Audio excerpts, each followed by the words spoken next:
আল্লাহ পুরুষ মানুষকে এমন কিছু আলাদা জিনিস দিয়েছে যেটা মেয়েদেরকে দেয়নি, আবার মেয়েদেরকে আল্লাহ এমন কিছু দিয়েছে যেটা পুরুষকে দেয়নি।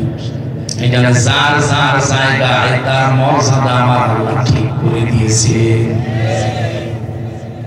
এই যে সন্তানকে দুধ খাওয়ানোর দায়িত্ব, এটা কার? না, বাবা। আপনি আমার সাথে বেশি বলছেন। সূরা বাকারা 2 নম্বর পারার 17 নম্বর পৃষ্ঠার প্রথম নম্বর লাইনের 233 নম্বর আয়াতের প্রথম অংশে আছে, ওয়াল ওয়ালিদাতু ইয়ারদি'না আওলাদাহুন্না হাওলাইনি কামিলাইনি লিমান আরাদা আন ইউতিম্মা রাদা। এখানে শব্দটা কিন্তু মুযাক্কার, পুরুষবাচক শব্দ। আল্লাহ পুল্লিঙ্গ ব্যবহার করেছেন, লিমান আরাদা আন ইউতিম্মা। এই পৃথিবীর ময়দানে 2 বছর কমপক্ষে দুধ খাওয়ানোর দায়িত্ব এটা বাবার। কার? না, আপনি আলেন, এরকম হলে তো হবে। আপনি আলেন, হাফেজ। শব্দের দিকে খেয়াল করতে বলছে, আপনি দেখেন না পাশে আলেম বসে আছে। লিমান আরাদা আন ইউতিম্মা রাদা, এই শব্দটা মুযাক্কার, পুরুষ শব্দ। দুধ খাওয়ানোর কথা বলে আল্লাহ পুরুষের নাম দিলেন কেন? পৃথিবীতে কোন পুরুষ দুধ খাওয়াতে পারে না? আল্লাহর এই আয়াতটা মিথ্যা। এই নাম না আপনাকে ঠিক করে দেওয়া লাগবে। এই জন্য তাফসীর মাহফিলে আসতে হয়। এখানে বহু আলেম আছে, হয়তো এভাবে ভেঙ্গে ভেঙ্গে পড়ে না, চিন্তা ভাবনা করে না আল্লাহ কেন পুরুষের নাম দিলেন, বাবার নাম দিলেন, মায়ের নাম খাওয়ানোর তালিকায় নেই। মা দায়িত্বটা পালন করে দেয় দয়া করে। কোন মা যদি বলে যে না, সন্তানের এই দুধ খাওয়ার দায়িত্ব আমি নেব না, তার কোনো গুনাহ নেই। এটা দায়িত্বই বাবার, উনি দয়া করে পালন করে দেন, শুকরিয়া জানাবেন তাকে। এমনকি কোন মা যদি এখন আওয়াজ তোলে যে সন্তানের দুধ আমি আর খাওয়াবো না, এটা বাবা, আমি যদি দুধ খাওয়িয়ে দেই তাহলে 5 লাখ টাকা দেওয়া লাগবে 2 বছরে, আপনাকে তাই দেওয়া লাগবে। মনে হয় এটা মাইকে বলা ঠিক হইল না। আমার ছোট মেয়ের বয়স এখন 7 মাস। ম্যাডাম যদি এখন শুনে বলে যে হুজুর আসুক, আমি ধরা খেয়ে যাব।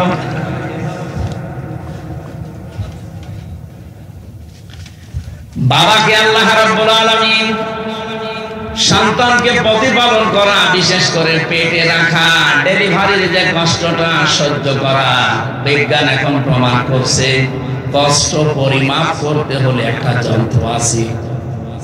এটা আপনাকে যদি আমি মাপতে বলি, আপনি এটা মাপ দিতে পারবেন না। এই স্টেজ মাপ দিতে পারবেন?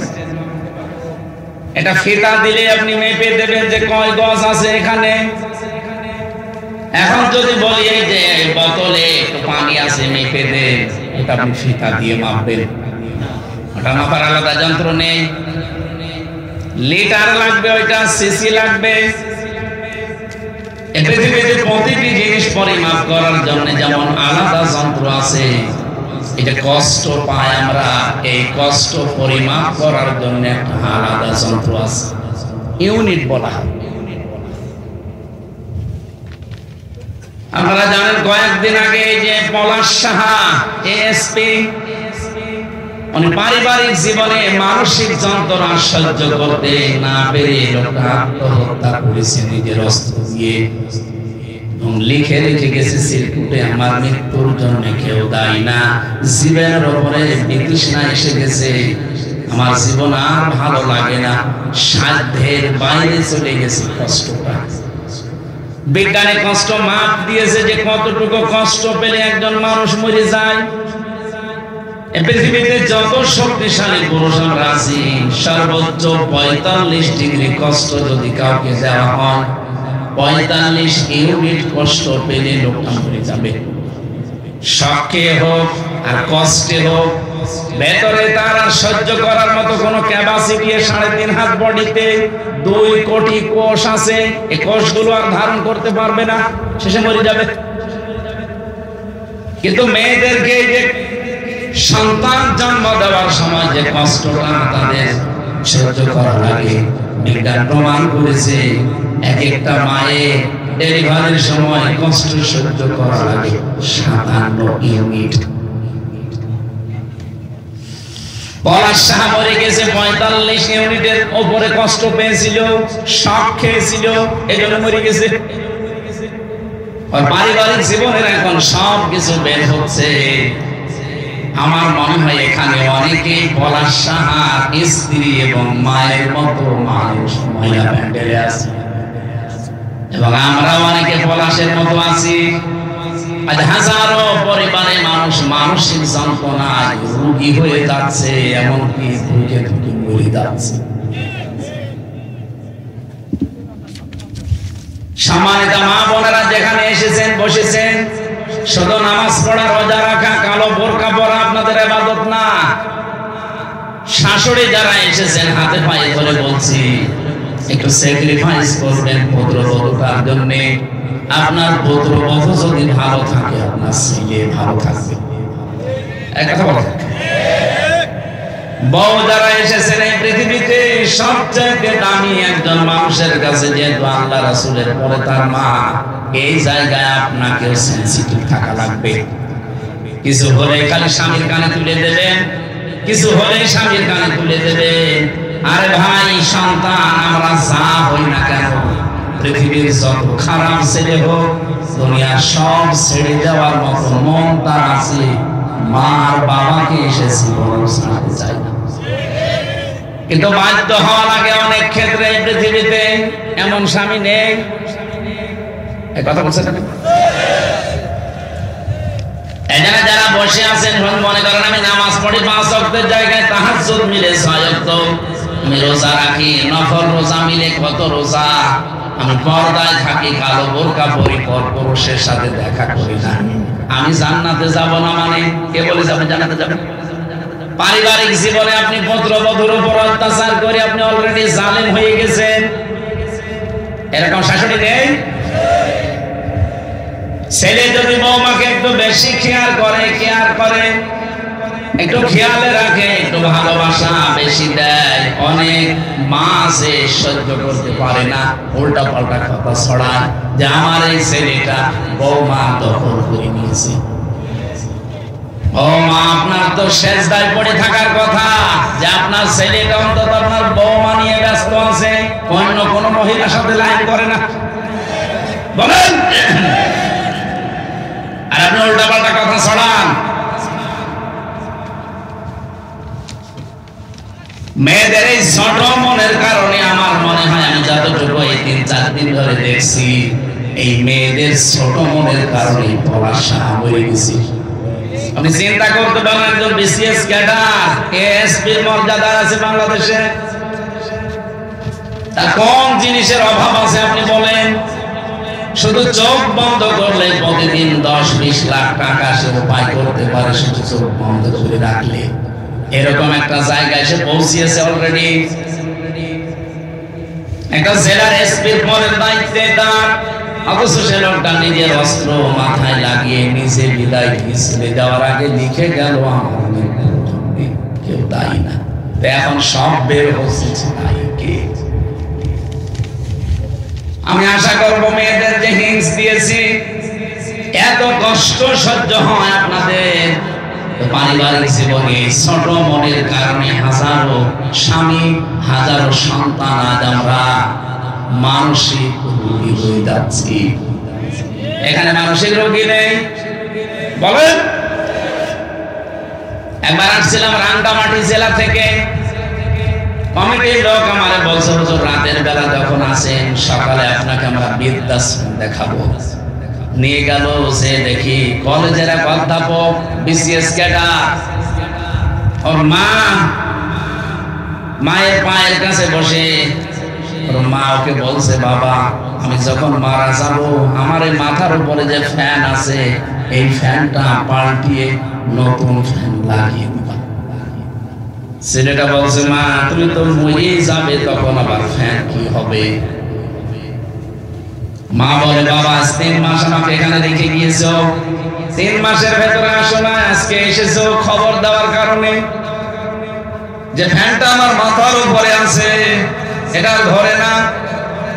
বহুবার এদেরকে বলেছি, এরা আমার কথাও শোনে না, কারণ যতটুকু টাকা দেওয়া হয় ততটুকু পাওয়া যায়। যেহেতু টাকা পয়সা তুমি পরিমাণ দাওনি, এই জন্য ওরা ওই পরিমাণ খেদমত সেবা দেয় না। কিন্তু আমার বিশ্বাস, তুমি আমার সাথে যা করলে, তোমার সন্তান বড় হচ্ছে, কিছুদিন পরে তোমার এই জায়গায় রেখে যাবে। কিন্তু তোমার তো ফ্যান ছাড়া ঘুম হয় না। ছোটবেলা থেকে আমি তোমাকে কি কষ্ট করে বাতাস দিয়ে ঠান্ডা করে আমি মানুষ করেছি, আমি জানি। এই জন্য তোমার আগাম কষ্টের কথা জানিয়ে দিলাম, ফ্যানটা পাল্টিয়ে দিও, তোমার ভালো হবে। ওই অবস্থা বলতে বলতে দেখি লোকটার হাতের উপরে মা মরে গেল, হাও মাও করে কাঁদছিল। আমারে দেখে বলছে, হুজুর আমার উপরে খারাপ ধারণা করবেন না, এ দোষ শুধু আমার না, এ দোষ আমার স্ত্রীর। আমার 2টা ছেলে মেয়ে আছে, বারবার স্ত্রী আমাকে বলে, বুড়ি যদি বাড়ি থাকে আমি তোমার ভাত খাবো না, হয় একে রাখবা না আমারে রাখবা। শেষ পর্যন্ত আমি আর সহ্য করতে না পেরে 3 মাস আগে রেখে গিয়েছিলাম। বাবা আমার প্রায় 10-12 বছর আগে মারা গেছে। আজকে আমার হাতের উপরে মাটা মারা গেল।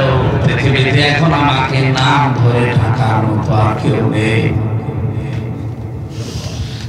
সাতক্ষীরাবাসী, আমার তো মনে হয় শুধু কলেজের অধ্যাপক না, এখানে অনেক স্বামী আমরা ঠিক ওই রকম অসহায় বসে আছি।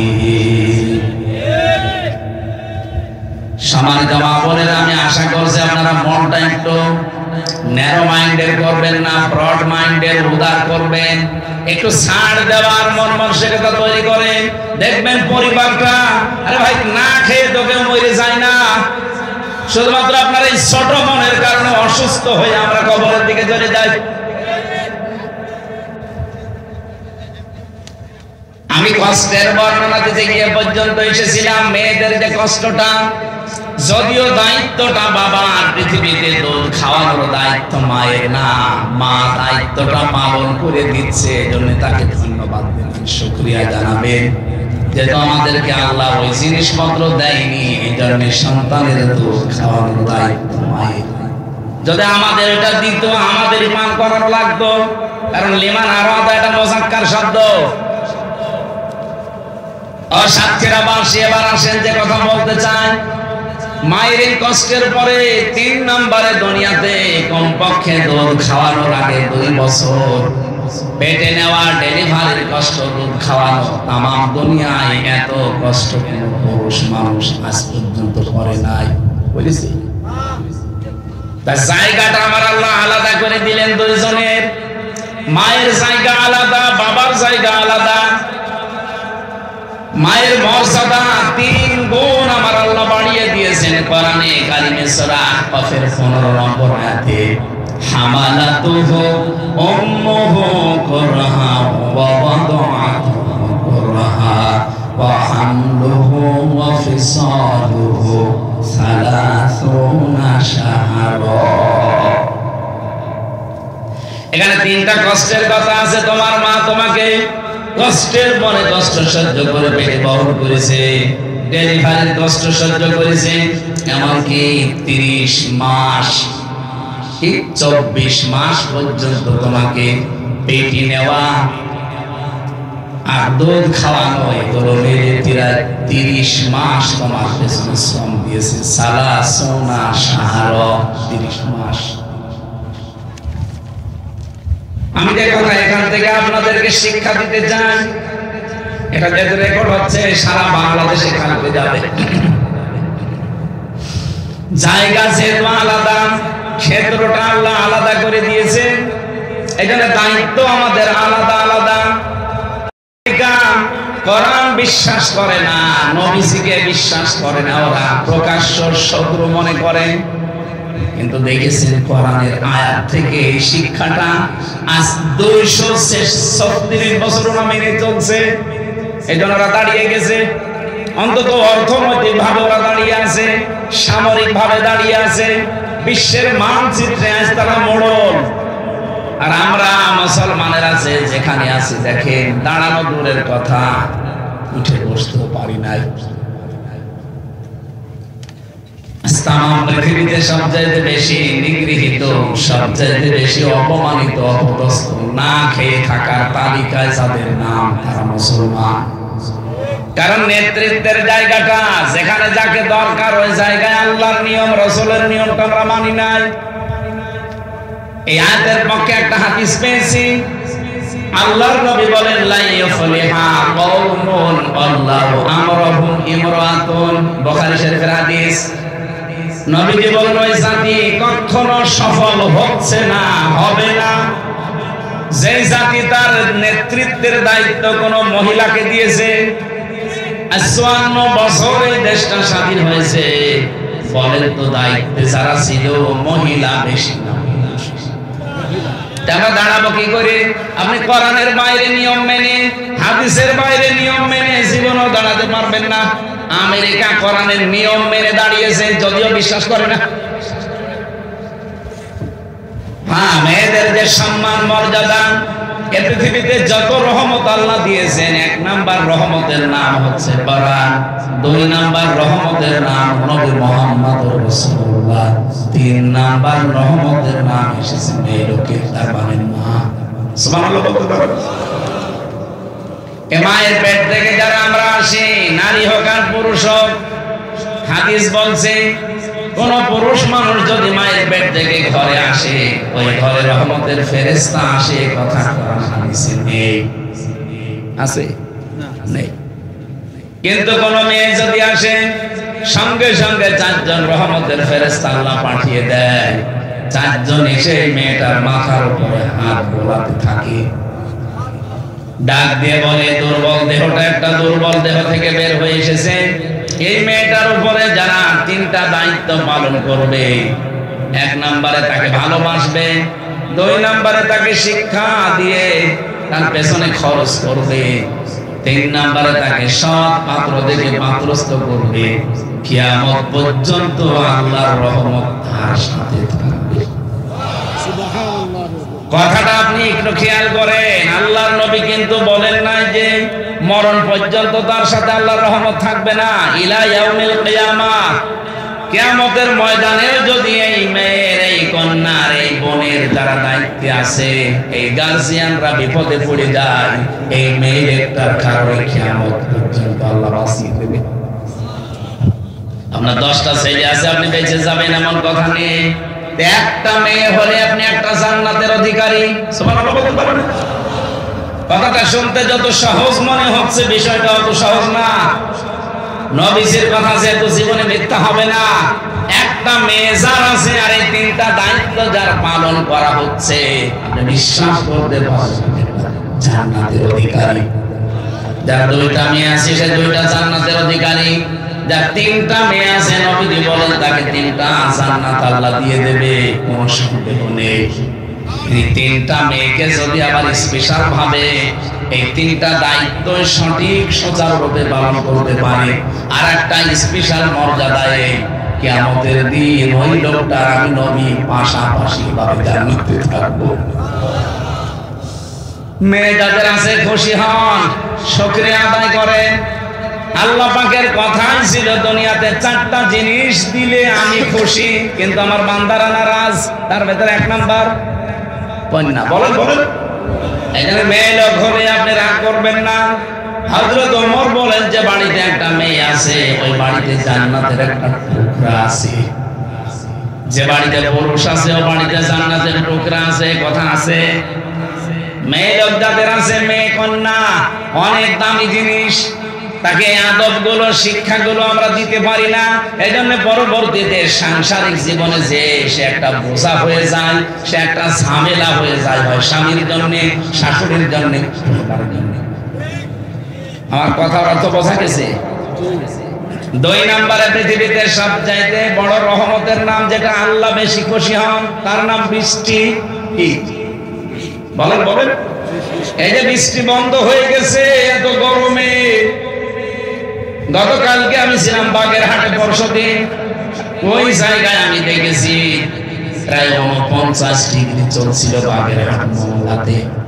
চিন্তা করতে পারেন বাংলাদেশের মতো জায়গা 49 ডিগ্রি মানে কি? সৌদি আরবে 42, 43, 45 ডিগ্রি হলে মানুষ আর বাইরে বের হতে চায় না। পরশুদিন দেখলাম চুয়াডাঙ্গায় কে যেন উঠানের উপরে ডিম ভেজে খাচ্ছে এই সূর্যের আলোতে।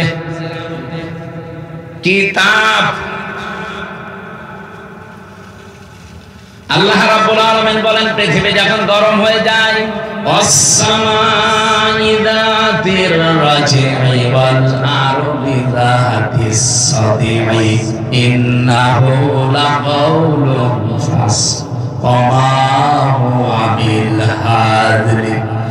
ওই আকাশের কসম যে আকাশ পানি ধরে আছে, বৃষ্টি ধারণ করে আছে, ওই আকাশের কসম এবং জমিনের কসম যে জমিন বৃষ্টির পানিগুলো বুকের ভেতরে নিয়ে রেখেছে।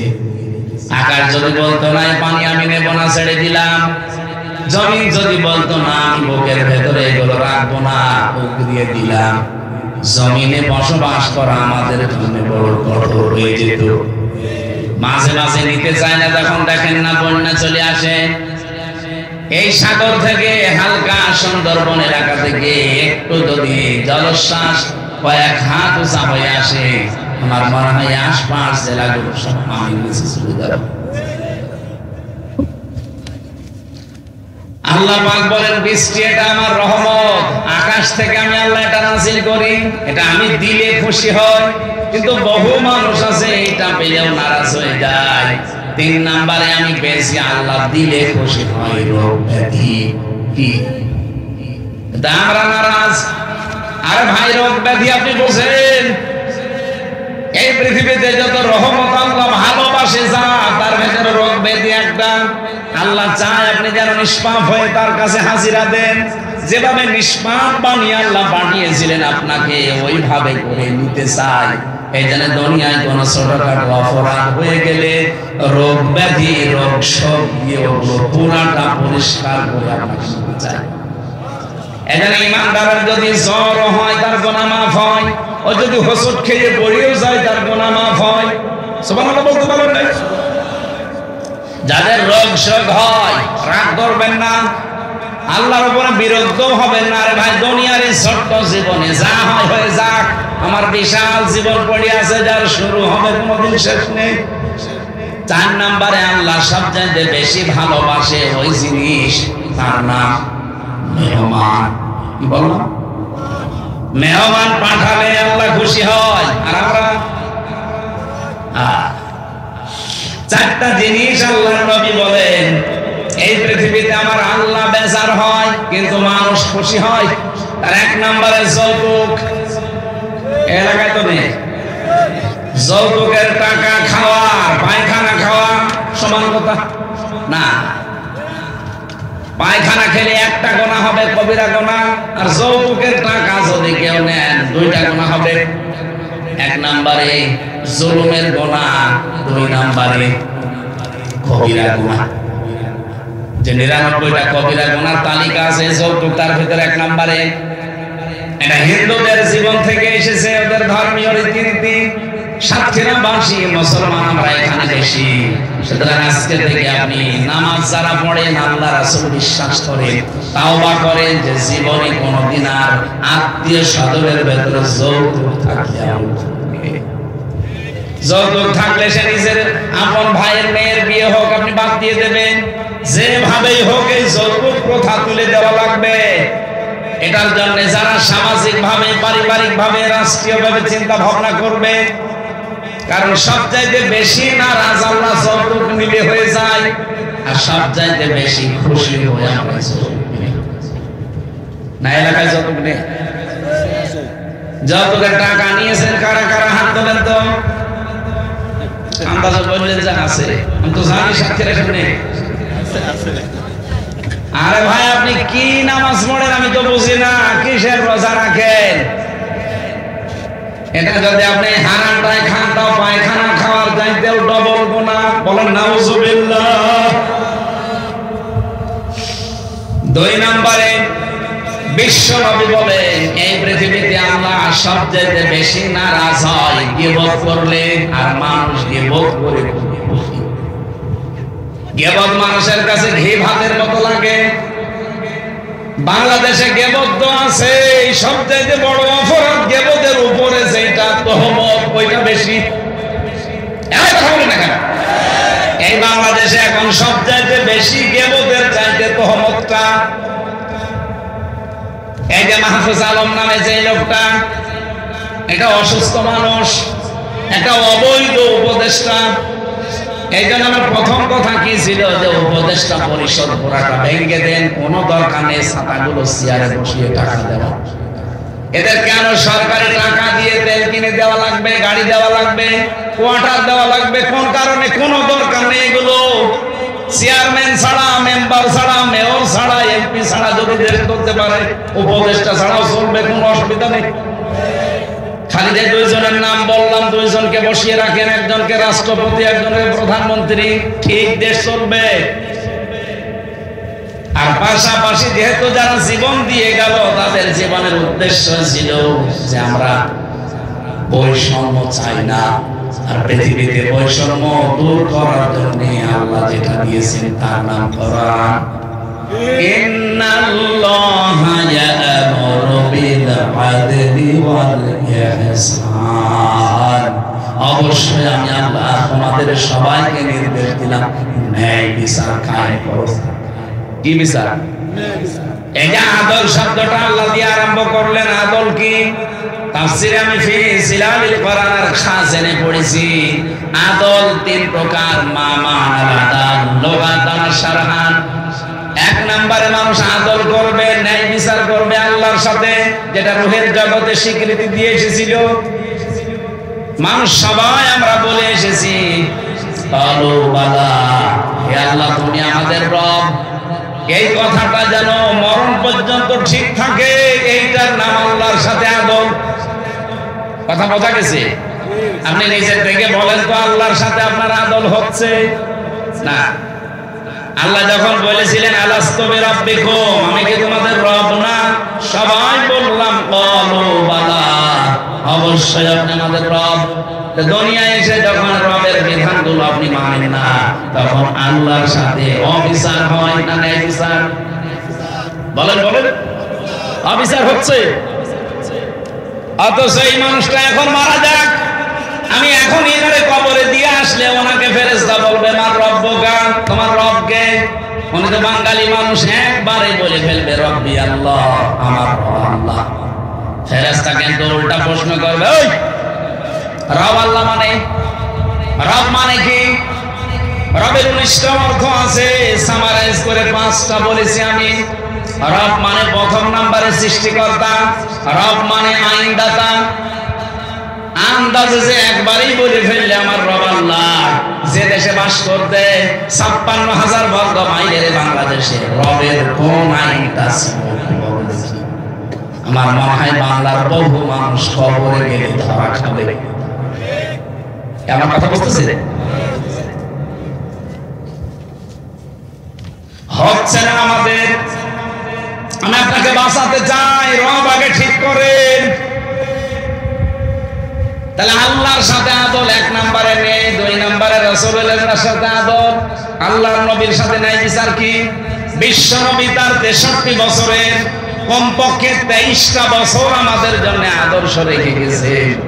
আপনি যদি আগের 40 বছর না মানেন অসুবিধা নেই, কিন্তু বাকি 23 বছর নবুয়তের জিন্দেগির 1 সেকেন্ডও যদি কেউ অস্বীকার করে, বলে না এত ঝামেলা করা যায়, সঙ্গে সঙ্গে বাংলাদেশে বহু মানুষ নবীজির 13 বছরের জীবন মানতে চায়, মক্কার জীবনটা, কিন্তু মদিনার জীবন উনি 10 বছর কোরআন দিয়ে রাষ্ট্র চালিয়েছেন। এটার কথা বললে কেমন যেন করে। আমার 13 বছরের কথা বললে খুব ভালো লাগছে, ওই 13 বছর নবীজির জীবনী, বাকি 10 বছর নবীর জীবনে ছিল না। তাহলে ওনাকে যদি ন্যায় বিচারে আনতে হয়, মাস্ট বি আপনাকে তার উপরে আদল করতে হলে পুরা 23 বছর মানা লাগবে। আর 23 বছর আমরা যখন পুরাটা মানতে চাই, তখন আমাদের পেছনে কাটি দেয়। 3 নাম্বার, মানবতার সাথে ন্যায় বিচার হচ্ছে না। এটাও আমি যে তহমতের কথা বললাম কেন জানেন? বাংলাদেশে একটা মাজলুম দল, আপনি কি মনে করেন আমি জানি না, জামাত ইসলামী মাজলুম দল না? তাদের উপরে এই মাহফুজ আলম নামে এটা কোলাঙ্গারি বলা দরকার। এই শয়তান যে কথাগুলো লিখে লিখে পাঠাচ্ছে, একটাও কি এদের উপরে যায়? সবগুলো তার প্রতিহিংসা। এখন প্রমাণ পাচ্ছি সে নাকি লক্ষ্মীপুরে এমপি দাঁড়াবে, কিন্তু সেখানে যিনি আছেন তার আসনে, তার ধারে কাছেও সে যেতে পারবে না। জামাত ইসলামী মনোনীত ওই জায়গায় যিনি আছেন ডক্টর রেজাউল করিম, আপনি সে যদি 100টা 90টা ভোট পায়, এমন হয় 9টাও পাবে না। এর মাথা এমনি খারাপ হয়ে যায়নি। যে তহমত গুলো, দোষগুলো একটা দলের উপর আপনি লাগিয়ে দিলেন, 54 বছর আগে নিঃস্ব টেনে নিয়ে জাতির ভেতরে এখন আপনি খালার করতে চান। জাতি 54 বছরে দেখে ফেলেছে বাংলাদেশে সত্যি সত্যি চরিত্র ভালো কাদের। আমি গ্যারান্টি দিয়ে আপনাকে বললাম, যদি আপনি ধরিয়ে দিতে পারেন, আমি এখনই তাকে নিয়ে একেবারে সরাসরি কেন্দ্রে যাব। যদিও পরিবর্তন না হয়, এখনই তওবা করে আমি আপনার দলে চলে আসবো। বলেন, বাংলাদেশে যারা জামাত ইসলামী করে, যারা ইসলামী ছাত্র শিবিরে আছে, ইসলামী ছাত্রী সংস্থায় আছে, এরা বিড়ি খায়, আপনি দেখাতে পারবেন? কথা বলে দেখা। এরা সিগারেট খায়, এরা চুরি করে, মানুষের জিনিস মেরে খায়, এরা চাঁদাবাজি করে। যেগুলো বললাম এগুলো একটাও করে না, নিজেরা বলছে। এর তাদের কি প্রমাণ চান? এদের হাতে দেশটা তুলে দিলে নিরাপদে থাকবে। আর যারা গলাবাজি করে, তাদের চরিত্র দেশের মানুষ 54 বছরে দেখেছে। এই জন্য তাদের এত ভয়। যাও মেলিক নিষিদ্ধের কথা আজ যারা বলে, 2 দিন পরে আমাদের নিষিদ্ধের কথা বলবে না, তার গ্যারান্টি আছে। এই জন্য আমরা এর পক্ষে নেই। ওরে শয়তান, আপনার চরিত্র এরকম করবেন, আপনার মনে হচ্ছে যে জাতি তো আগেই বুঝে ফেলেছে। কয়েকদিন আগে একজন বলেছিল, 15.5 বছরে তো কোরআনের অনুষ্ঠানগুলোতে অনুমতি চাইতে গেলে দিত, আর আমরা যদি কোনোদিন যেতে পারি অনুমতি দেব না। এই কথাটা আপনি আগেই বলে ফেললেন, কয়েকদিন পরে বলতে পারতেন না? ভোটটা হয়ে গেলে কথা বলেন না কেন?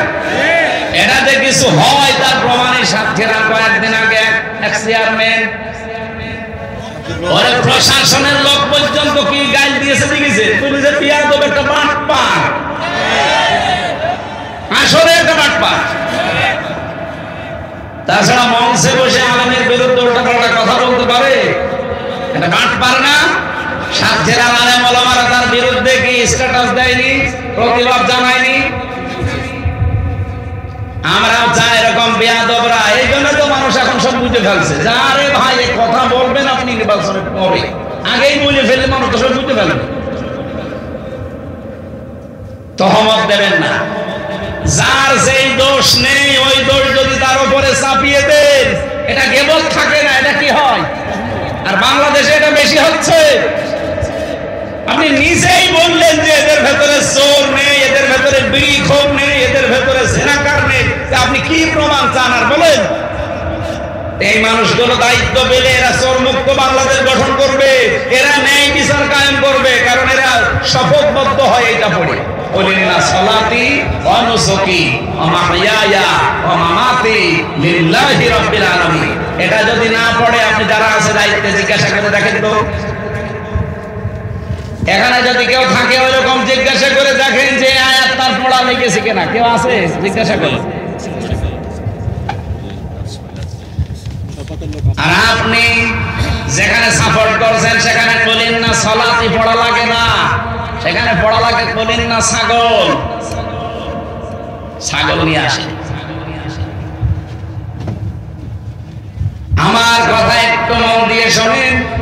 রব্বুল আলামিন কোরআনে কারিমে জানিয়েছেন এই পৃথিবীতে সবচেয়ে বেশি নারাজ হয় আমি বেজার হয়ে যাই যখন মানুষ গীবত করে তোহমত করে, অথচ মানুষ এইটাকে সবচেয়ে বেশি ভালোবাসে।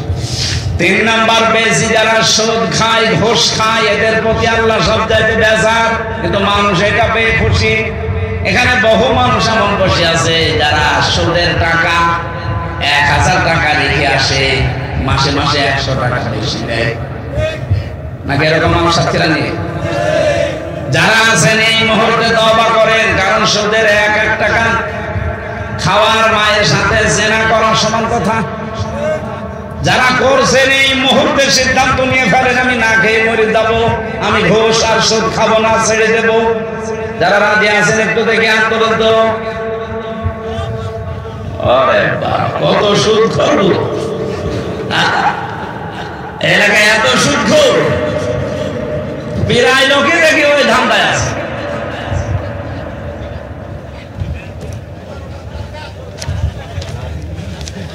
চার নম্বরে বেশি বিশ্ব নবী বলেন এই পৃথিবীতে সবচাইতে বেশি আমার আল্লাহ মন খারাপ করে বেজার হয় মিথ্যা কথা বললে, আর সবচাইতে বেশি মানুষ শান্তি পায় মিথ্যা কথা বলে।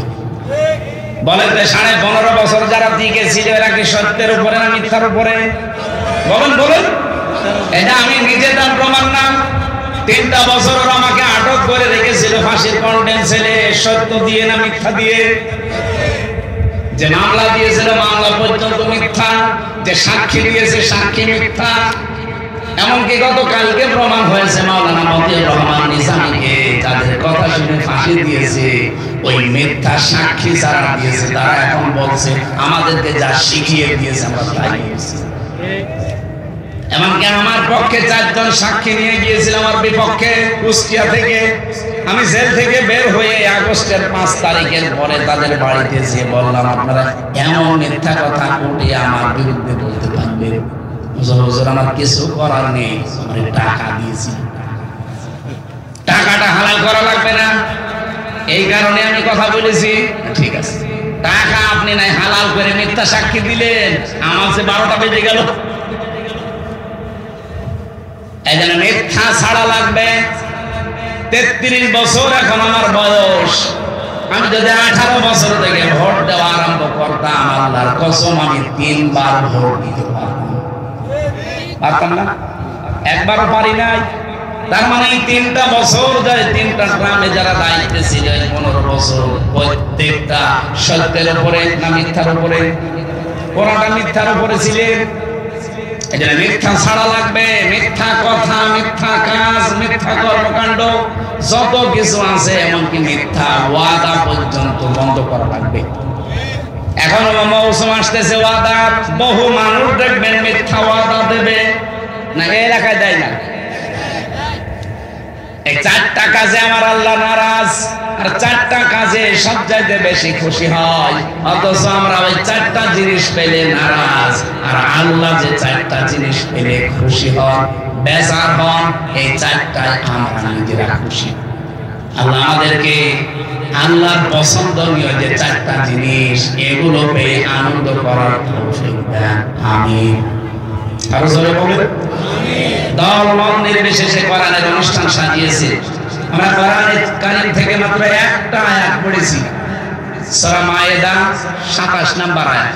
যেহেতু আর মাত্র 23 দিন পরে কুরবানি, এখানে এই সংক্রান্ত কথাগুলো বলার জন্য আয়াতটা বেছে দিলাম। আপনারা থাকবেন তো কিছুক্ষণ? হ্যাঁ থাকবেন তো? জবান খুলে হ্যাঁ কিছু মাসলা মাসাইল এখান থেকে বের হবে। গুরুত্বপূর্ণ বিষয় তো, সামনে আর কয়েকদিন, এখানে বিষয় আমাদের ক্লিয়ার হওয়া দরকার।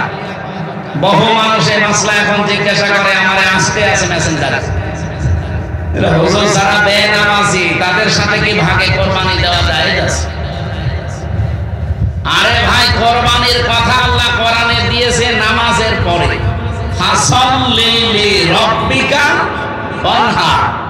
এই যে লিরাব্বিকা ওয়ানহার, আপনার রবের জন্য আপনি কোরবানি করবেন, কিন্তু তার আগে কি? ফাসাল্লি, ফাসাল্লি।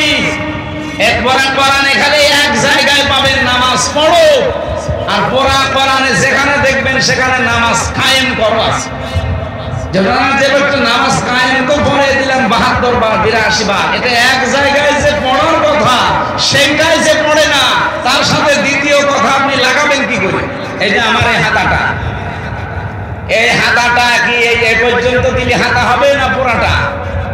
আমি যদি এ পর্যন্ত দিই, কেউ আমার বলুন বলুন, এটা মনে করেন এতটুকু নামাজ, এতটুকু কোরবানি। আমার যদি এতটুকু না থাকে, শুধু এ পর্যন্ত কোন পর্যন্ত থাকে, এইটা দিয়ে আমি কিছু করতে পারি না। আল্লাহ এই জন্য প্রথম দিয়েছেন ফাসাল্লি লিরাব্বিকা, আপনি আগে নামাজ পড়েন রবের জন্য, এরপরে আপনি কোরবানি করবেন আপনার রবের জন্য। যারা মাসলা জিজ্ঞাসা করেছেন আজকে আমার ফেসবুকে, আমার মেসেঞ্জারে যারা মেসেজ পাঠিয়েছেন যে হুজুর যারা নামাজ পড়ে না তাদের সাথে কোরবানির ভাগ দেওয়া যায় আছে কিনা, স্পষ্ট কথা বলছি, আপনার জায়েজ একটা জিনিস আর সুন্নাত উত্তম এটা একটা জিনিস। বেনামাজের সাথে ভাগ দিলে আপনার এটা জায়েজ আছে, কিন্তু এটা উত্তম হবে না। উত্তম হবে আপনি একা একা দেবেন, যদি সামর্থ্য থাকে গরু দেন, সামর্থ্য থাকে ছাগল দেন, একা একা দেওয়া এটাই উত্তম। ভাগে কোরবানি দিলে হবে না তা না, জায়েজ আছে, কিন্তু জায়েজ আর সুন্নাত এক জিনিস না। এই ভালো করে মনে রাখবেন, আবার প্যাচ লাগিয়েন না চার দোকানে বসে।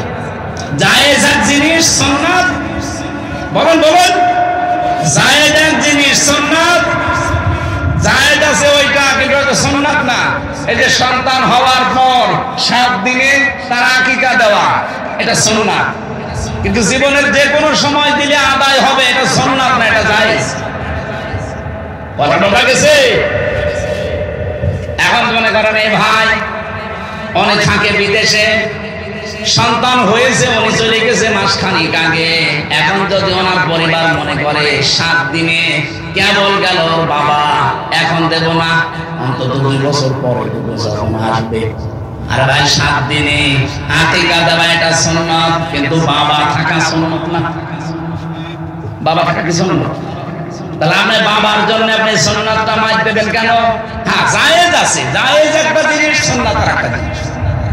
আমার আল্লাহ পাক এমন ভাবে আয়াত সাজিয়েছেন, যেহেতু নামাজের কথা আগে দিয়েছেন, অসাধ্যবাসী জীবনে নামাজটা যদি আপনার না থাকে, পরের জিনিস নেওয়ার আল্লাহ খুশি নেই। এই জন্য বেনামাজির সাথে জেনে শুনে ভাগ দেবেন না। আপনি নামাজি মানুষ খুঁজবেন দরকার হয়, আর বেনামাজি যারা তারা আলাদা আলাদা, বেনামাজি একসাথে কোরবানি দিক না, এটা নিয়ম। এই যে আজকের আয়াতে এটাই আছে। আল্লাহ রাব্বুল আলামিন এর দিকে তাকান, আমি এই শিক্ষাটা নেওয়ার জন্য আসছিলাম। সূরা মায়েদার 27 নম্বর আয়াত, আল্লাহ পাক বলেন ওয়াতলু আলাইহিম নাবা বানাইয়া বিল হক। হে নবী আপনি তেলাওয়াত করে শোনান আদম আলাইহিস সালামের 2 সন্তানের কাহিনী আপনার উম্মতের কাছে যথাযথভাবে হক আদায় করে, যেভাবে পড়ে পড়ে শোনানো দরকার ওইভাবে পড়ে শোনান। কিভাবে? এবার আল্লাহ নিজে শোনাচ্ছেন, এযে করবা করবানা ফাতুকবিলা মিন আহাদিহিমা ওয়া লাম ইউতাকাব্বাল মিনাল আখার। মানে যখন করবা পেশ করা হয়েছে, কুরবানান কোরবানি, ফাতুকবিলা মিন আহাদিহিমা কবুল করা হয়েছে, তখন তাদের ভেতরে একজনের ওয়ালাম ইউতাকাব্বাল মিনাল আখার, আরেকজনেরটা কবুল হয়নি। এই আয়াতের তাফসীরে আমি পড়েছি, হযরত আদম নবীর জামানায় কোরবানির সিস্টেম ছিল আমাদের মতো পশু জবাই করে খেয়ে ফেলা না। ওনার জীবনের কোরবানি শরীয়ত ছিল চাটিয়াল এরকম একটা ময়দানে পশু জবাই করে রেখে আসতো, যার টাকা হালাল, যার জীবন চরিত্র সম্পদ হালাল বৈধ। আকাশ থেকে একটা আগুনের ঝলক এসে পুড়িয়ে ফেলতো, এলাকার মানুষ বুঝতো এ স্বচ্ছ মানুষ। আর যার টাকা 2 নাম্বার চরিত্র ভালো না, টাকা ওইভাবে পড়ে থাকতো, মানুষ বুঝতো এ 2 নাম্বার, এর সাথে আত্মীয়তা করা যাবে না।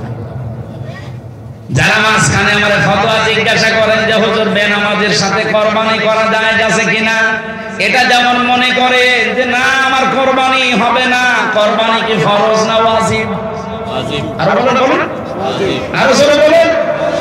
কোরবানি একটা ওয়াজিব বিষয়, এটা বেনামাজির সাথে আপনি দিতে রাজি না। অথচ বিবাহ কোন সময় ফরজ, কোন সময় ওয়াজিব, কোন সময় সুন্নাহ, কোন সময় মুবাহ, কোন সময় হারাম।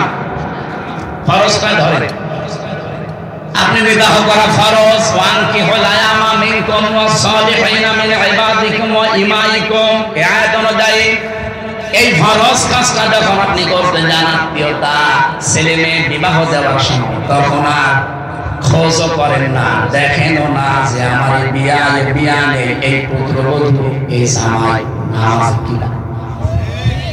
আপনার কোরবানির চাইতে এটা আরো গুরুত্বপূর্ণ বিধান না? কারণ আগে ইসলামের নিয়ম ফরজ, এরপরে ওয়াজিব, এরপরে সুন্নাত, এরপরে নফল, এরপরে মুস্তাহাব, এরপরে মুবাহ, এরপরে হারাম। নিয়মটা তো একটার পর একটা আলাদা করা। ও যখন ওয়াজিবের ক্ষেত্রে আমল করতে যাচ্ছে যে বেনামাজি আমি ওর সাথে কোরবানি দেব না, তাহলে বেনামাজি ওর সাথে আমি আত্মীয়তা করবো না, এটা নিয়ম হওয়া দরকার ছিল না?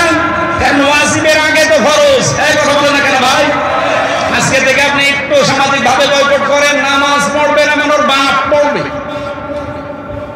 এলাকায় বেনামাজি কোন পরিবারে আত্মীয়তা আর হবে? এখানে কেউ করেছেন? একটু কড়াকড়ি করা লাগবে ভাই।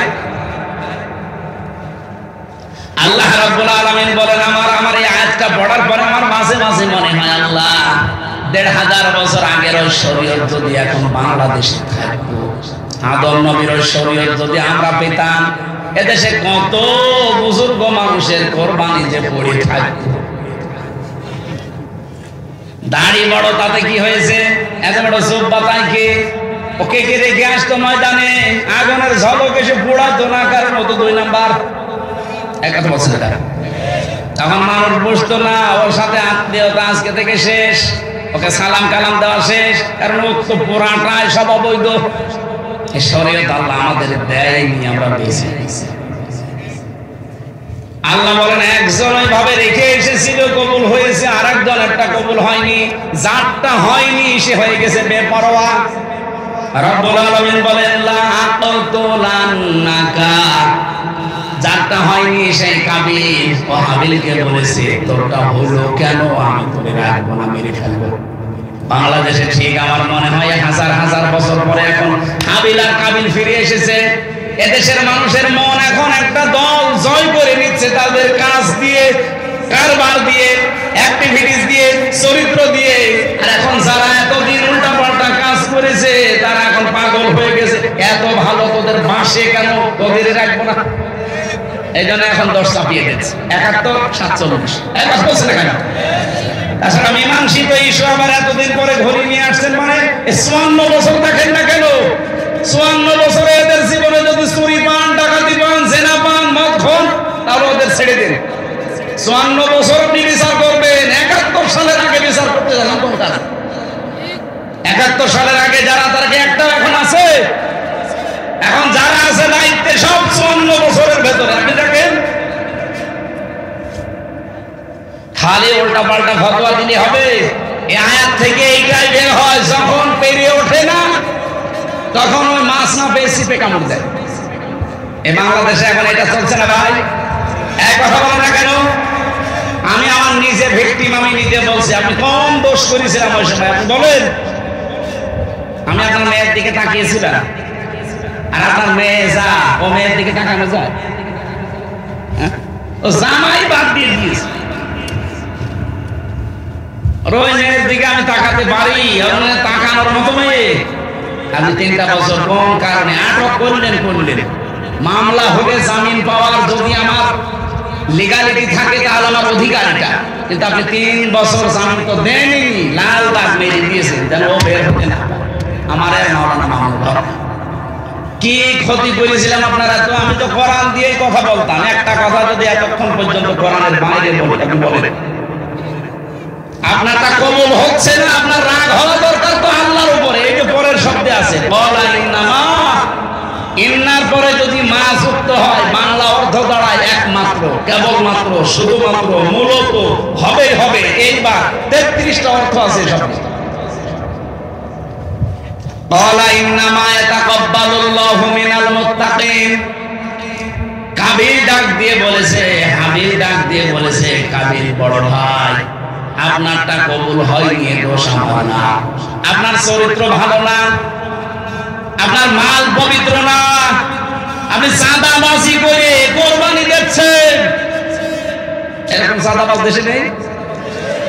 আমি যে একটা হাদিস পড়েছিলাম, হাদিসটা আপনাদের মনে আছে কিনা জানি না। আন আবি যাররিন রাদিয়াল্লাহু তাআলা আনহু قال قال النبي صلى الله عليه وسلم من ادعى ما ليس له। এদিকে তাকান। من ادعى ما ليس له। কোন ব্যক্তি যদি এমন জিনিসের দাবি করে যে জিনিস তার না, ফালাইসা মিন্না, তার প্রথম শাস্তি সে আমার উম্মত না। বলেন, বাংলাদেশে আগস্টের 5 তারিখের পরে এই 9 মাসে বহু মানুষের চরিত্র এমন ছিল যে জিনিস যার না, জোর করে নিজের দায়িত্বে নিয়ে নিয়েছে। এরকম চাঁদাবাজ দেশে নেই না। চাঁদাবাজ নাম শুনলে আবার কিছু মানুষ মনে করবেন না, বলেন না। আপনার ভেতরে যদি এরকম চরিত্র থাকে, আপনি ওই মাল যার তাকে ফেরত দিয়ে দেবেন, নয়তো আপনি নবীর উম্মত আর নেই। বলেন তো, নবীর উম্মত যদি কেউ না থাকে, ও মরে গেলে জানাজা জায়েজ আছে, কবরে দেওয়া জায়েজ আছে। বিসমিল্লাহি ওয়া আলা মিল্লাতি রাসূলিল্লাহ আমি বলবো কেন? আমি মিথ্যা কথা বলবো না? আপনি তো আল্লাহর নামেও নেই, রাসূলের দলেও নেই, আমি মিথ্যা কথা বলতে যাব কোন কারণে? 3টা বছর মাওলানা মামুনুল হকের সাথে আমি এক ঘরে ছিলাম। প্রতিদিন আমার এক কথা বলতো, ভাই হামজা ভাই, যদি জীবনে বাইরে যেতে পারি, জীবনে কোনোদিন বেঈমানের জানাজায় যাব না। বেঈমান পান কোথায় আপনি? বেঈমান আপনি দেখতে পান না, বেঈমানে ভরা। এই হাদিসটা উনি ওই দিন আমাকে শুনিয়েছিল। মুসলিম শরীফের 61 নাম্বার হাদিস, মান দাআ মা লাইসা লাহু ফালাইসা মিন্না। কোন ব্যক্তি যদি এমন জিনিসের দাবি করে যে জিনিস তার না, জোর করে জবরদস্তি করে নিজের আয়ত্তে নিয়ে নেয়, সঙ্গে সঙ্গে নবীর উম্মত থেকে বের হয়ে যায়। বাংলাদেশে বহু মানুষ এখন নবীর উম্মত নেই, অলরেডি বের হয়ে ইহুদি খ্রিস্টান মুসলিম হয়ে গেছে। সাতক্ষীরায় হয়তো একটু কম আছে। বাবা শাহজালাল সব হালাল করে নিচ্ছে। হাদিসের টিকায় আরেকটা কথা আছে, আমি মনে হয় বিরক্ত করে ফেলছি, বলবো হাদিসটা বলবো। বিশ্বনবী জানিয়েছেন, কোন জিনিস যদি তোমারই থাকে কিন্তু সেটা তুমি হারিয়ে ফেলেছো, হাত ছাড়া হয়ে গেছে, ওইটা যদি আবার তুমি ফেরত পাও, তাহলে তুমি এই হাদিসের যে শাস্তি, সে শাস্তির আওতা মুক্ত থাকবে। আপনি বুঝেছেন? আপনি বুঝলেই হবে, আর কারো দরকার না, আমার আর দরকার নেই। এ ভাই বুঝলে আমার যথেষ্ট। আপনি বুঝেছেন কিনা বলেন? টিকা বললাম, এটা হাদিসের টিকায় লেখা আছে, আমি একটা কথাও বানিয়ে বলছি না ভাই, সব আমার পড়া কথা। এখন যদি ভুল হয় তাহলে নবীর কথা ভুল, আমার কিচ্ছু করার নেই। যেই জিনিস আপনারই ছিল কিন্তু হাত ছাড়া হয়ে গিয়েছিল, আপনি হারিয়ে ফেলেছিলেন, বেদখল হয়ে গিয়েছিল, এখন আপনি আবার ফেরত পেয়েছেন, তাহলে হাদিসের শাস্তি কি? যে আপনি নবীর উম্মত থাকবেন না, এটা আপনার জন্য। এ বাংলাদেশে যদি কোনো জিনিস আপনি হারিয়ে ফেলেন এই 15 বছরে, যেটা হারিয়েছেন জোর জবরদস্তি করে অন্য দখল করে রেখেছিলেন এতদিন, আপনি এখন ফেরত পেয়েছেন, আপনি এই শাস্তির আওতা মুক্ত। এরকম কিছু নেই? নেই মানে আমি এখন জরিপ চালাবো, দেখেন এখানে কত মানুষ ধরা পড়ে। আমার জিনিস আমি হাত ছাড়া করে ফেলেছিলাম, হারিয়ে ফেলেছিলাম, দখল হয়ে গিয়েছিল অন্য জায়গায়, এখন আমি ওইটা আবার ফেরত পেয়েছি, আমার কোনো দোষ নেই, কারণ আমার জিনিস আমি ফেরত পেয়েছি। এই যে আমার 3 বছর 32 লাখ টাকা নিয়েছে আমার বাবার কাছে। কত? 32 লাখ। আর আমি আকিস গ্রুপে চাকরি করতাম খতিব হিসাবে, ওদের কাছে নিয়েছে 32 লাখ। এই 64 লাখ টাকা ওরা এই 3 বছরে হারামখোর রাখিয়েছে। এখন তো সব পালিয়েছে। এই টাকাগুলো যদি এখন আমি ফেরত চাই, আমার কি অপরাধ হবে? কারণ টাকা আমার, ফেরত দেন। আমার মামলার আয়ু সেদিন এসে আমার কাছে বলছে, হুজুর মাফ করে দিন। মাফ করবার টাকা ফেরত দিন। মাফ তো করে দেওয়ার জন্য বসে আছে, আগে টাকা দেন এরপরে মাফ।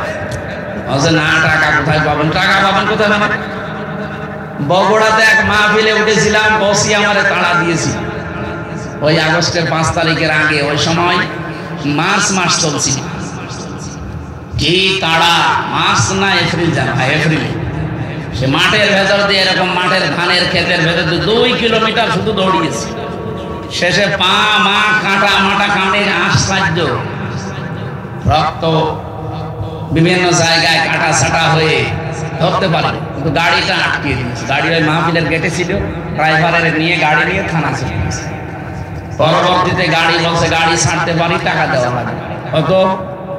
প্রথমে দাবি করেছিল অনেক, পরবর্তীতে 1,13,000 টাকা নিয়ে গাড়িটা ছিলেছে। ভাই আমার সাথে যে বক্তা ছিল মাওলানা আব্দুল বারী, ও বিভিন্ন জায়গা থেকে জোগাড় মোগাড় করে দিয়ে ভাই গাড়িটা ছেড়ে। এই আগস্টের 5 তারিখের পরে ও শয়তান, ওর নামে বিভাগীয় মামলা হয়েছে, ও পালিয়েছে। ও কি করে খোঁজ পেয়েছে আমার মাহফিল সিরাজগঞ্জে, ও এসে আমার কাছে বলছে হুজুর মাফ করে দিয়ে। কে আপনি? আমি সাহেব বলছি আবুল কালাম আজাদ। আরে ভাই এদিকে আপনারা তো খুঁজছি, মাফ তো করবো, আমার সেই টাকা কো, টাকাগুলো ফেরত দিয়ে দেন, মাফ করে দেন। টাকা কোথায় পাবো? আমি পালিয়ে পালিয়ে বেড়াচ্ছি, আমার নামে এমনি মামলা হয়েছে। না, টাকা না দিলে না, কারণ আমার গাড়ির কাগজপত্র সব ওকে, রোড পারমিট ওকে। আপনি কেন আটকালেন? যারা আপনাকে এরকম কিছু করতে বলেছিল তাদেরকে তো ধমক দেওয়ার কথা আছে, ও তো কোরআন দিয়েই কথা বলে, আমি কেন ওকে আটকাবো? আর আপনি আমাকে তাড়া দিলেন, টাকা নিলেন, এই টাকাগুলো ফেরত দেন। 7 দিন সময় দিলেন, 1 লাখ টাকা ফেরত দিয়েছে। আর 13,000 মাফ করে, আমি আর পারবো না, আমাকে কেটে ফেললেও আমি আর টাকা দিব। ঠিক আছে, মাফ করে দেন। বাংলাদেশের পুলিশ টাকা ফেরত দেয়, এটাই মনে হয় প্রথম। এখানে পুলিশ আছে নাকি? পুলিশের পকেটে টাকা ঢুকে গেলে ওটা যে আবার বের হবে, এটা আজরাইলও বের করতে পারবে। আমি পারলাম, অন্তত 1 লাখ তো পেরেছি, এখনো কত বাকি আছে? আরে ভাই এই 13,000 থানা, আর ওরা এই 3 বছরে 32 লাখ আর আকিসের 32, 64 লাখ। যতদিন টাকা ফেরত পাবো না ততদিন কল দেবে, বলবো মাফ নেই, আগে টাকা না। এখন ভয় পায়, কোনো জায়গায় বলে দিলে আমার বাড়ি ঘরে আগুন লাগিয়ে দেবে। তোর বাড়ি ঘর কি 64 লাখ টাকা হবে? কি জুলুম করেছিলেন বলেন তো জেনে শুনে। এই জন্য 15 বছরে আমরা যেটা হারিয়েছি, অনেকে চেয়ারে উঠতে পারি না, যে চেয়ারে ওঠার কথা উঠতে পারি না, এরকম জায়গা নেই দেশে।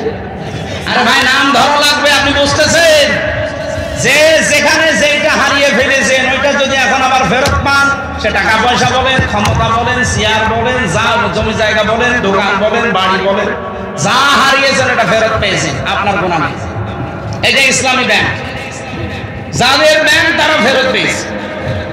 অনেকে বলছে না, এটাও চিন্তা হয়ে গেছে। আরে ভাই ব্যাংকে আপনার বাবার ব্যাংক, যাদের তারা ফেরত পেয়েছে, এতদিন হাত ছাড়া হয়ে গিয়েছিল, কথা বলেন না কেন? যাদের ব্যাংক তারা ফেরত পেয়েছে তারা এই হাদিসের শাস্তির আওতামুক্ত থাকবে। দ্বিতীয় নম্বরটা একটু কঠিন, ওয়ালিয়াতাবাওয়া মাকআদাহু মিনান নার। বিশ্বনবী জানিয়েছেন সে যেন নিজে জাহান্নামে নিজের স্থান তৈরি করে নিল। ও বাংলার মানুষেরা খুব সাবধান, নামাজ পড়ে তাহাজ্জুদের নামাজ পড়ে নাকি শামীম ওসমান 72 রাকাত পুরা সিটা। তাহাজ্জুদের নামাজ কয় রাকাত ভাই? সর্বোচ্চ 12 রাকাত। 8 রাকাত 12 রাকাত সর্বোচ্চ। আর শয়তান বলে 72 রাকাত পড়ে, ও জীবনে তাহাজ্জুদ পড়িস কিনা? আল্লাহ এরকম দাহা মিথ্যা কথা বলে বলে মানুষকে ধোঁকা দিতে। আমি ইসলাম বুঝি না, প্রতিদিন 70-72 রাকাত নামাজ পড়ি। ওরে বাপ, 5 রাকাত 6 রাকাত নামাজ পড়তে গিয়ে আমার হাঁটু ব্যথা হয়ে যায়। 72 রাকাত নামাজ পড়েছে আমার দাদার বয়সী। এই পুরা মিথ্যার উপরে টিকেছিল এই মানুষগুলো। আমার ভাইরা, এবার আমার মূল যে কথাটা বলার জন্য আয়াতটা পড়েছিলাম ওটা চলে এসেছে, একটু খেয়াল করুন। রব্বুল আলামিনের কোরআনে কারীমের এই আয়াতের শেষের দিকে জানিয়ে দিয়েছেন ইন্নার পরে মা দিয়ে। আমি বলছিলাম না, মা শব্দ যদি ইন্নার পরে যোগ হয় বাংলা অর্থ কি দাঁড়ায়? কেবলমাত্র, একমাত্র, শুধুমাত্র, মূলত, হবে, এইটা 33টা অর্থ আছে। আল্লাহ বলেন হাবিল তখন ডাক দিয়েছে, হ ভাই কাবিল, তোমার চরিত্রের কারণে, তোমার অবৈধ সম্পদের কারণে তোমারটা কবুল হয় না, আমি করবো কি? আমাদেরটা কবুল হলেই তোমার রাগ হয়। এই 9 মাসের ভেতরে আমরা যারা প্রমাণ করেছি চরিত্র দিয়ে, কথাবার্তা দিয়ে, ব্যবহার দিয়ে, মানুষের পাশে দাঁড়িয়ে যে আমরা পারি, তাদের উপর একটা মানুষের আস্থা অলরেডি এসে গেছে। কিন্তু যারা পারে নাই তারা এখন শুধু মুখের উপরে চড়ে আছে, ওই কাবিলের মতো। না না, কি আপনি পেরেছেন? এই যে গরম চলছে, কুষ্টিয়া বাংলাদেশ জামাত ইসলামের পক্ষ থেকে স্যালাইন, পানি আর শরবত দেওয়া হচ্ছে। আপনার টাকা নেই বলেন?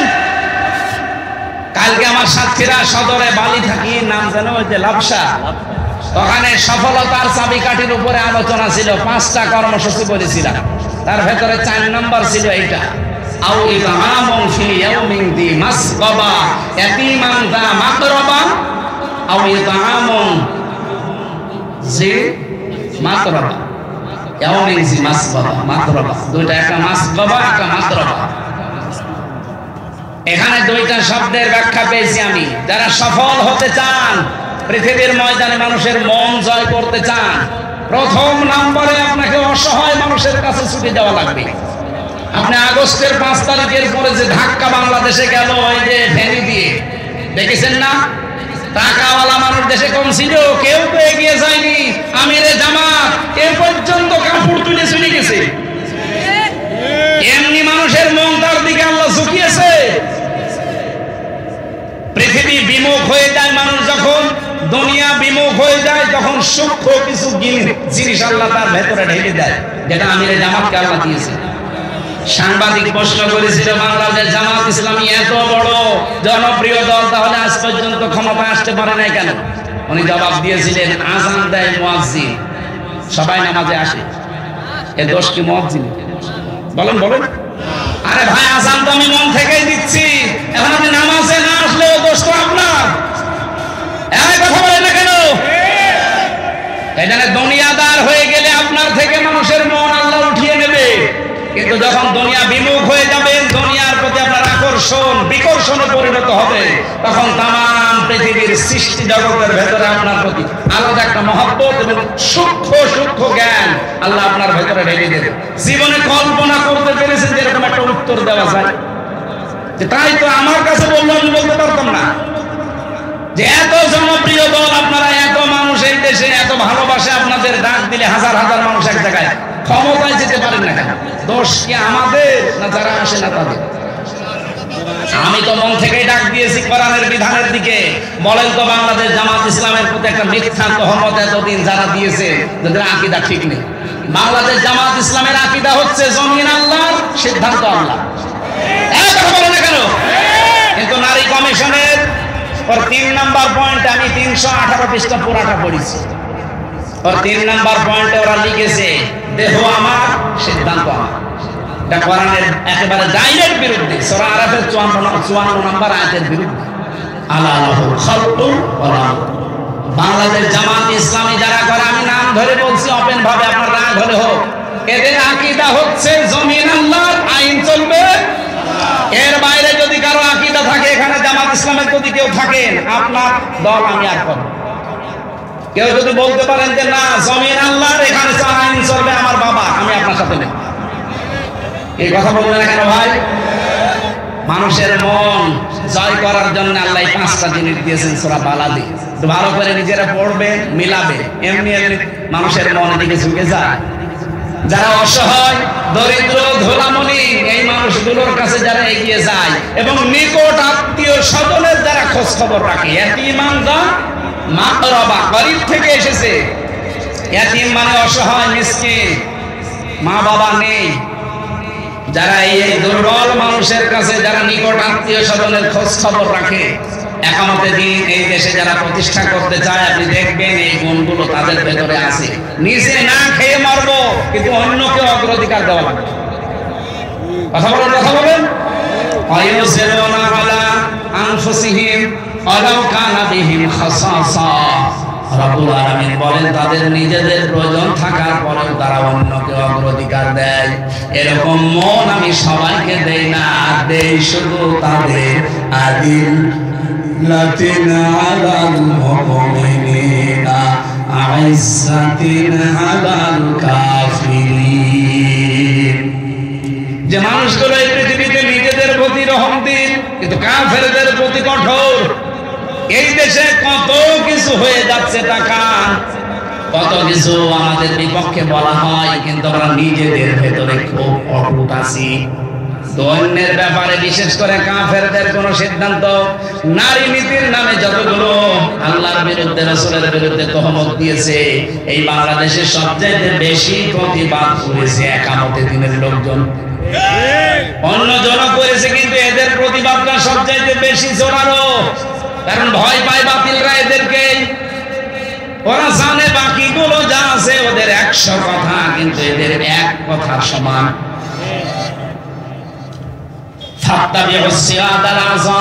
হাদিস মুসলিম শরীফ, এদিকে তাকান। নবীজি বলেন, যেই দলের দ্বারা ইসলাম কায়েম তাড়াতাড়ি সম্ভব, ফাত্তাবিউস সিরাতাল আযম, তাহলে তোমাদের উচিত হবে ওই দলকে সমর্থন করে জায়গা মতো পৌঁছিয়ে দেওয়া। এখন আমি বিবেকের উপরে ছেড়ে দিলাম, দুনিয়ার যে কোনো জিনিস কবুল হতে হলে জোর করে হয় না। ওই কাবিলের মতো জোর জবরদস্তি দিয়ে চাপাবাজি দিয়ে হবে না।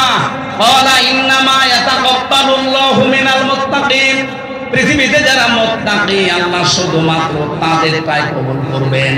এখন মুত্তাকি কি, এটা খাওয়া লাগে না কিনা লাগে?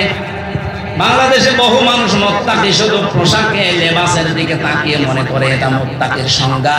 বিশাল জুব্বা গায়ে আছে, পাগড়ি মাথায় দেওয়া আছে, হাতে তসবিহ আছে, এই পোশাকে লেবাসে আমরা তাকওয়া খুঁজে বেড়াই। তাকওয়া কি, এটা অনেকে আমরা এখনো পর্যন্ত বাস্তবে জানি না। তাকওয়া মানে যোগ্য। তাকওয়া মানে কি? যোগ্যতা অর্জন করা লাগবে আপনাকে। আজ বাংলাদেশের প্রতিটি সেক্টর, মসজিদ থেকে শুরু করে সংসদ পর্যন্ত চালানোর যোগ্যতা এই দেশে কোন দলের আছে সঠিকভাবে আপনি বলেন? আপনি যেই দলের পাবেন সেই দলে আপনি যান, আমাকেও নিয়ে চলেন, আমি যাব। কারণ আমি হাদিসটা 100% বিশ্বাস করি, ফাত্তাবিউস সিরাতাল আযম, যেই দলের দ্বারা ইসলাম কায়েম দ্রুত সম্ভব, তোমাদের আদেশ দিলাম ওই দলকে সাপোর্ট করে জায়গায় পৌঁছিয়ে দাও। এই হাদিস আমি এখন বানালাম, বলেন 73টা দল কাজ করছে এই দেশে, জেনারেল ইসলামী মিলে। এত দলের ভেতরে আপনি নিজেই এখন বিবেক দিয়ে বলেন, মসজিদ থেকে সংসদ পর্যন্ত চালাতে পারে একটা দলের নাম বলেন। যেটা পারে আপনি সেই দিকে যাবেন। এটা যদি রাজনীতি মনে হয় এটা রাজনীতি, যদি মনে হয় এটা ধর্ম ব্যবসা, এটা ধর্ম ব্যবসা। আমি জানি অনেকের মন আমি পাবো না, আমার মন পাওয়ার দরকার নেই। আমি হক কথা বলেছি, এটা আপনার যা ভালো লাগে করেন। আল্লাহ আপনারটা কবুল করবে না যতদিন আপনি যোগ্য না হবেন।